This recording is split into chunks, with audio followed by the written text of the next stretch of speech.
مشيا قل يا ربي يا مغني ينسيك لا تتذكر سلام على من يشكر لما تذل روحك قل يا ربي يا معز فإذا بك تنهى وتأمر.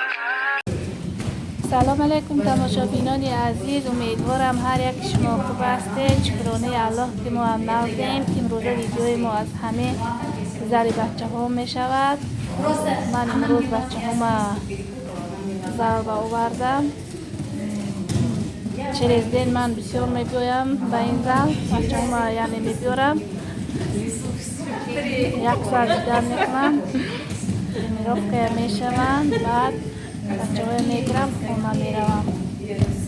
کاری من تماشابینان عزیز همه بچه ها مکتب بردن، ترین رفته بردن آوردن همین و کاری خونه.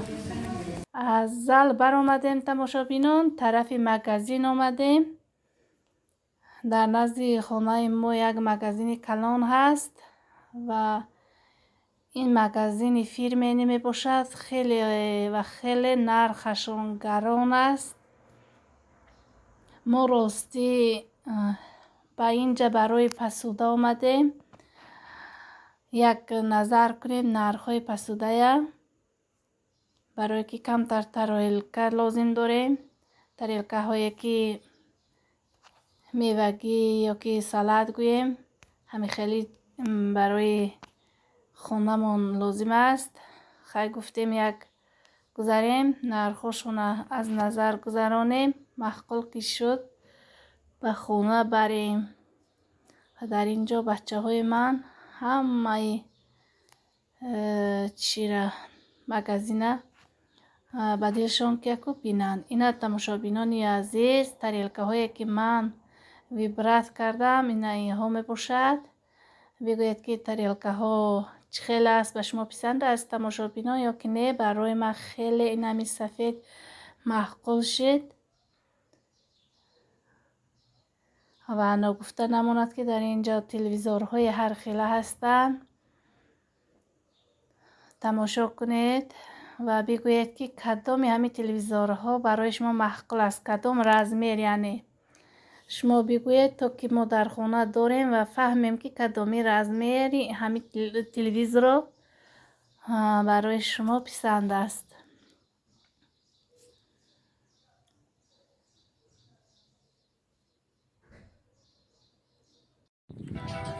باری دیگر سلام دوستان عزیز، خوش آمدید به کانال ما. کسانی که نو آمده خوش آمدین، کسانی که آبونه نیستی آبونه شوین، دستگیری کنید. دستگیری شما پیشروی ما است. دوستان عزیز از ما یگان چه خطاگی باشد بخشش. نه این منظره های خوش روی تماشا کنید، هوای تازه فارم، منظره های زیبا برای شما مهنان میکنیم. شما هم دستگیری کنید دوستای عزیز. کم ترک باشدم کانال ما پیش رود. منتظرم از هر یکی شما دوستان عزیز.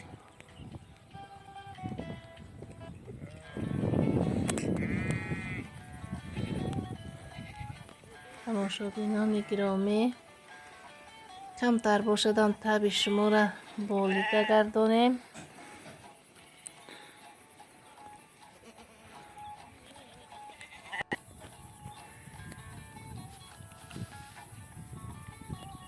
پگاده خوشرو بود و هوا نغز، چخیل منظره های زیبا دوستان. کسانی که آبونه نیستی آبونه شوین. از شما خواهش میکنم دستگیری مان کنید.